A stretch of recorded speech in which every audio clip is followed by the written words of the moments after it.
how would you describe the teaching and learning that is from the body? Well, I think with drama we talk about the body, mind, spirit. That's how I break down the teaching in dance and drama. And the body has to learn it physically. The mind has to remember the detail of it, and the spirit has to tell the story emotionally. And I also think that when you teach in a physical space, there is a natural, organic way that people start working together. So there's no textbook where people who have more trouble reading gets caught, or writing where people get stuck with the pen to paper, get caught. When you learn something physically in space, all of a sudden, afterwards, you can write about it. There's more of a translation into that, and that's easier from drama.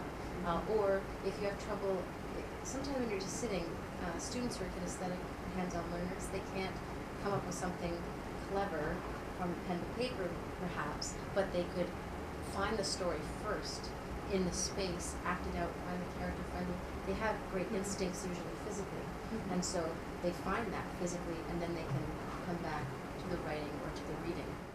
What I love to do in designing lessons is bringing in at least 2 learning styles, for example, into one lesson. So, for example, I would play music, and then I would have them with a crayon on a piece of paper feel the music and make a line of that color, for example.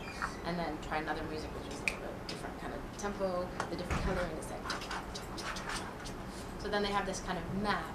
That's an audio thing because they have to use their listening, and a visual thing where they have to create this kind of map on this page, and then maybe you've got a spatial part of the exercise where they have to actually physicalize that line on the page. So I'm trying to use as many different learning styles as possible within the context of a lesson, and then there's one aspect of that lesson they really connect to, hopefully, right?